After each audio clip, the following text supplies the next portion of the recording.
जिसके बाद इस हजाम ने अपने इमाम से सलोन से कैंची पकड़ी और अनस को दे मारी और प्रॉपर तरीके के साथ वो अक़सात अदा करता है। आखिरी जो 4000 रुपए उसका रह जाता है। उसका जो बाप है इंतहाई गमज़दा था, इंतहाई परेशान था।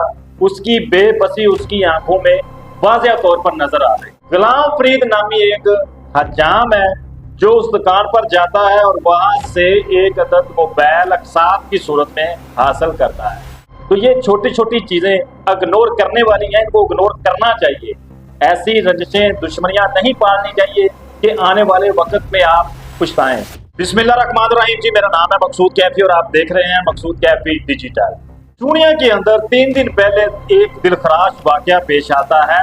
एक मुकदमा दर्ज होता है 1647/25, जिसका हवाल कुछ यूं है कि अनस नामी एक लड़का है जिसने इलेक्ट्रॉनिक्स की दुकान बना रखी है और गुलाम फरीद नामी एक हजाम है जो उस दुकान पर जाता है और वहां से एक अदद मोबाइल अक़सात की सूरत में हासिल करता है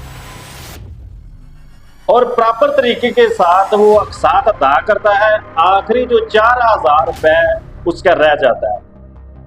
अब जो दुकानदार होता है, ज़ाहिर सी बात है, उसकी जो मुनाफा होता है वो यही होता है, आखिर में जो रह जाता है। अनस नामी जो लड़का है ये बार बार उसके सैलून पर जाता है, हजाम के पास जाता है कि भाई मेरी रकम अदा करो। तो वो पहले तो टाल मटोल से काम लेता है और काफी अरसा जो है वो रकम वापस नहीं करता। जिसके बाद ज़ाहिर सी बात है, जिसने रकम लेनी होती है वो उतावला होता है, परेशान होता है कि यार फलां बंदा मेरी रकम दे क्यों नहीं रहा। तो आज भी इसके साथ यही हुआ है कि अनस रूटीन के मुताबिक वहां पर जाता है हजाम की दुकान पर कि भाई मेरी रकम दो, 4000 रुपए दो। इन दोनों के दरमियान आज कोई वादा नहीं होता और ना ही कोई टाल मटोल होती है, बल्कि मामला तू तकरार की तरफ चला जाता है। ये एक दूसरे से बदतमीजी करने लगते हैं, गालम गलोच करने लगते हैं और मामला जो है वो बढ़ जाता है। जिसके बाद इस हजाम ने अपने इमाम से सलोन से कैंची पकड़ी और अनस को दे मारी। जिसके बाद अनस नामी जो मकतूल है वो जख्मी हो जाता है और फौरी तौर पर अहले मोहल्ला के जो लोग वहां पर जमा हुए थे वो उसको उठाते हैं और अस्पताल मुंतकिल कर देते हैं। हालत ज्यादा सीरियस थी तो वहां से इसको लाहौर रेफर कर दिया जाता है। 3 दिन वहां पर ये अनस नामी जो बच्चा है जिंदगी और मौत की कशमकश में रहता है। 3 दिन के बाद इसकी मौत वाक़या हो जाती है और डेड बॉडी जो है वो वापस चूड़िया आ जाती है। इलाके में कहराम मच जाता है। जिन लोगों को पहले इनके झगड़े का या मामला का नहीं पता था, जब डेड बॉडी आती है तो लोग एक दूसरे को बताने लगते हैं कि ये फलां मामला हुआ है।